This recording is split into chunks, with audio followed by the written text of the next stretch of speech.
Welcome to Market Watch Radio Edition for the week of October 21st, 2025. I'm your market analyst, Vrograg Fishslayer. All our data is gathered from numbers provided by WowAuctions.net, the industry leader in auction house reports. I throw it all together to make the indexes of various market sectors as well as the S&P 200, an index of the 200 biggest and most influential commodities in the economy. So, let's get to the markets. This week brought continued corrections across most realms as markets digest recent volatility. Telebim Horde's market closed at $3.72, declining 11% weekly. Monthly performance shows a 19% decline, reflecting general market calming over the past 30 days. The aligned side of Telebim closed at $3.91, down 9% weekly. Monthly performance reflects a 13% decline, though the index has remained essentially flat since late September, suggesting stabilization at current levels. Nordinar demonstrated remarkable resilience with less than 1% weekly movement, closing at $8.14. Monthly performance shows only a 3% decline while displaying strength since the monthly low of $7.20 on October 8th. Amershire experienced an 11% weekly decline from a strong start above 5 gold, closing at $4.90. However, monthly performance remains extraordinarily positive at 40% growth, driven largely by a substantial market rally on October 11th that leaped from $3.50 to roughly $5.50. Turning to sector analysis, Black Lotus continues its relentless ascent across 3 of the 4 EU network markets. The vital herb needed for flask and expensive crafting recipes shows no sign of price moderation on progressed servers. Telebim's aligned side has seen 35% monthly price increases, closing at $11.70. The Horde side experienced even more dramatic 65% monthly growth, closing at $13.61. Nordinar's merged auction house posted 15% monthly gains, closing at $42.31. Meanwhile, Amershire's merged auction house has maintained steady pricing around 9 gold for recent weeks with minimal growth. One compelling speculation suggests that realm progression status drives these price disparities. Despite Amershire's having population rivaling Nordinar and far exceeding Telebim's, its price remains stable because it hasn't unlocked all raids and recipes requiring Black Lotus that progressed servers access regularly. What remains abundantly clear is unchecked demand for Black Lotus on Nordinar and Telebim. However, developer intervention might help moderate these runaway prices for this essential reagent across so many critical crafting recipes on progressed servers. Meanwhile, clam rakers across Turtle WoW have been reaping exceptional profits as golden pearls experience explosive growth on older realms. Monthly pricing on Nordinar climbed 41%, Telebim Horde surged 54%, and Telebim Alliance posted a mind-blowing 467% increase. Available stock data shows remarkably low auction listings for this sought-after enchanting material, creating perfect conditions for substantial profits. Golden pearls fetch approximately 25 gold on Nordinar and 11 gold on Telebim Horde side, while the Alliance market sells them for well over 30 gold on Telebim, presenting clear arbitrage opportunities. Though golden pearl prices remain modest on Amershire, clam rakers on the new realm might consider stockpiling inventory for future phases when demand peaks for maximum market return. For those considering clam farming, target the esteemed bigmouth clam, which offers nearly a 2% chance to contain a golden pearl. Over 50 mobs drop bigmouth clams at 40% or better rates in high-level coastal areas, and they can be fished with regularity in the hinterlands, Teneris, and Ashara. For now, that's all the time we have for this week's Market Watch. I hope you found some of the information here useful. Make sure to use WowAuctions.net for all of your own market research. Remember to keep an eye on your coin, otherwise someone else will for you. Back to your regularly scheduled program. Welcome to Turtle WoW News' Community Bulletin Radio Edition. I'm your host, Vrograg Fishslayer, here to bring you all the community news and updates on events going on in your community for the player and by the player for the week of October 21st, 2025.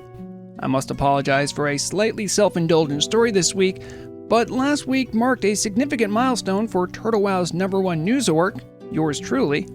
October 16th was my 15th wedding anniversary with my wife Murrog, and to celebrate with the community, Vrograg and Murrog were married in-game on October 17th during DJ Shield's latest live broadcast.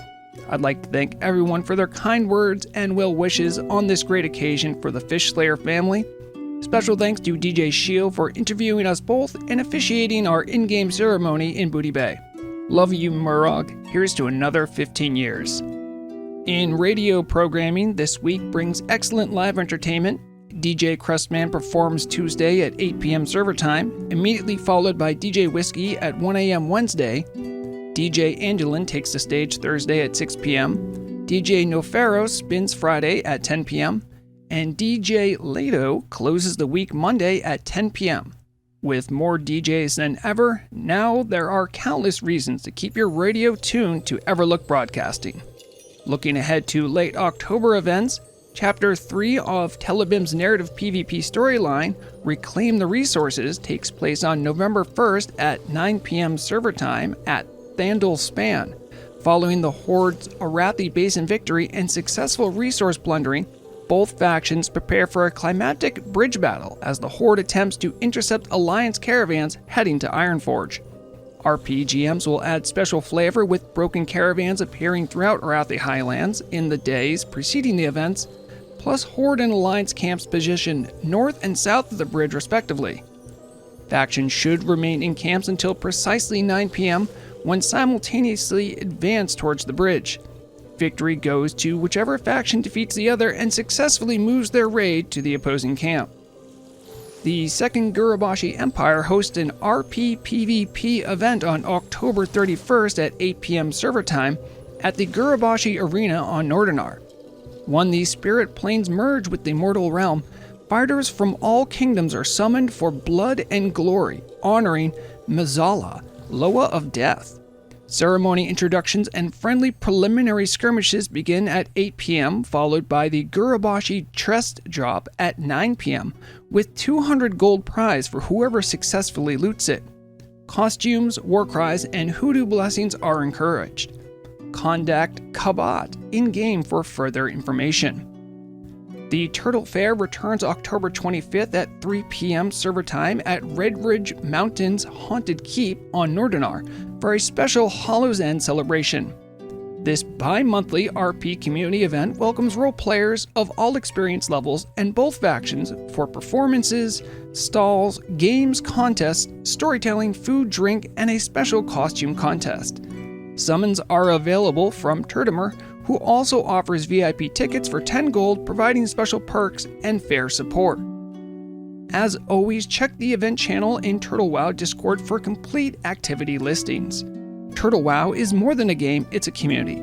So do your part in continuing that legacy by getting involved however you can. I've been Vrograg Fishslayer, wishing you all a fun week on the server. Loktar Ogar. Vrograg Fishslayer here, keeping you up to date and informed about all the latest changes and adjustments coming to you through the changelog. This week's covers notes from the October 22nd server reset addressing everything from Lich Lord cooldown management to infernal contraband seizures. So let's examine the most notable changes with this week's changelog roundup. The Scourge High Command issued urgent medical directives to Kel'Thuzad this week regarding his spell rotation management. The Arch-Lich's deadly arsenal of abilities, including Frostbolt, Frostbolt Volley, Frost Blast, and Shadow Fissure, were being unleashed in dangerously rapid succession without proper cooldown periods. Observant raiders noted that in original timelines, all these abilities shared a 5-second global cooldown, but Kel'Thuzad had somehow circumvented these limitations on Turtle WoW, making an already chaotic encounter even more punishing. Scourge necromancers warned that continual magical feedback from excessive spellcasting was making the Lich increasingly unstable. All abilities now properly share a 5-second global cooldown to prevent further deterioration of his already questionable health status. The Burning Legion's Quality Control Division conducted surprise inspections of Syrian Infernals in Ashenvale this week, uncovering disturbing evidence of unauthorized independence. These demons, composed of hellfire and stone without proper hands or biological systems, were discovered wielding maces and somehow bleeding when attacked by druids and rogues. Investigation revealed that years without demonic oversight has allowed the Infernals to develop unexpected sentience and agency, leading them to collect weapons and adopt behaviors completely inconsistent with their nature as mindless constructs. Legion inspectors found hidden caches of maces and evidence of bleeding, triggering emergency protocols to restore proper infernal function and eliminate these anomalous developments. The Hardcore Players' Rights Coalition achieved a landmark diplomatic victory this week with widespread agreements from creatures possessing mind control abilities. Previously, one of the deadliest threats to hardcore players involved mind control effects that temporarily change players' faction alignment to matching controlling mobs, making them vulnerable to attacks from any nearby players. This mechanic has been exploited by malicious actors who would camp near mind control capable enemies, waiting to kill hardcore players the moment they became temporarily hostile. After extensive negotiations and educational seminars explaining the permanent consequences for hardcore characters, various leagues of mind control capable creatures agreed to ban the practice against hardcore players for the foreseeable future. And finally, the Council of Fire Mages issued stern disciplinary action against renegade members who had been improperly applying their magical training to technological explosives. The Ignite talent, designed to cause targets to burn for additional damage after critical fire spell strikes, was somehow triggering from engineering devices like goblin mortars and iron grenades. This not only denied legitimate damage in PvE scenarios, but also cancelled the valuable disorientation effect of grenades in PvP, as Ignite damage ticks would break the crowd control. Council representatives expressed outrage at mages debasing the noble art of fire magic by applying it to crude mechanical explosives, and have modified the magical weaves to ensure Ignite triggers only from proper mage spells going forward. That completes this week's changelog roundup. I've been Vrograg Fishslayer with Everlook Radio, reminding you to all stay informed because the deadliest weapon is knowledge.